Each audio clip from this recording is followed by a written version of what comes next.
My husband went on our honeymoon alone because he needed space, so I canceled everything planned for the trip, along with our marriage. When we got to the airport for our honeymoon, they didn't let me on the plane, because my husband had written my name incorrectly on my plane ticket. He said it was a mistake, and he'd go see if he could change it. He came back 20 minutes later to say that it was too late to change the name, as the plane had started boarding. I was really disappointed, and grabbed my stuff to leave. Only when I looked back, my husband was still standing by the gate. He said he thought it would be a better idea for him to go on ahead, so that way only one of us would miss out on the excursions we had planned for tomorrow. I said that we could probably still make it, and if not then we would just cancel. But he said he was really looking forward to it, that the first day was filled with so many fun things to do, and he didn't want to miss out simply because my name was wrong on the ticket. I reminded him he was the one who had made the mistake, and I didn't feel comfortable being away from him for so long as we literally just got married. He said I could just catch the next flight like I said, and arrive a few hours after him and meet up later. I told him that was ridiculous, as we would be spending our first night as husband and wife away from one another. He just shrugged, and said he'd tell me when he landed, then headed to the gate and boarded.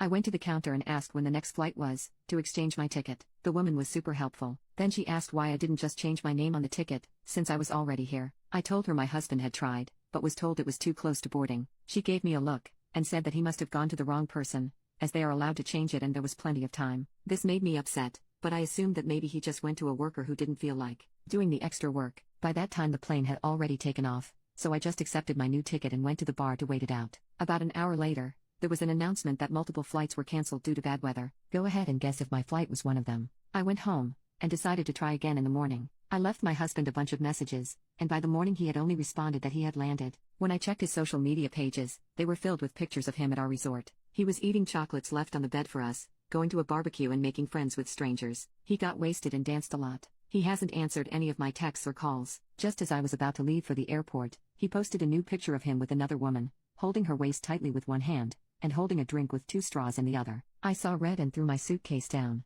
Now I'm in my living room, looking at a large stack of wedding gifts, having second thoughts about being with this man. I feel like the entire trip is ruined, and I can't even contact him to talk about it. That's when I decided, if I can't enjoy our honeymoon, why should he? I got out the itinerary I had made, and started calling every single place up, and canceled everything. Some of them I got the deposit back, others I did not, but I was so sick of his lack of care towards my feelings, I didn't care at that point. I decided to call up my friends and just go bar hopping for the night, so I wouldn't be stuck at home alone. When I got back home and checked my messages, I had a lot from my new husband, freaking out, saying some of the excursions had been cancelled, and he asked if I could send him some money to do other things instead, as all his money and cards were in my suitcase. I told him I was the one who cancelled everything, and I hate that the first time he chose to finally contact me was to ask for money. He called me up, and we talked for a bit. I explained how he made me feel forgotten and unnecessary. He said he didn't know, and thought he was doing the right thing. I thought we were actually on a good track, until I asked about the woman in the photo. That was when he went ballistic, and started accusing me of not trusting him,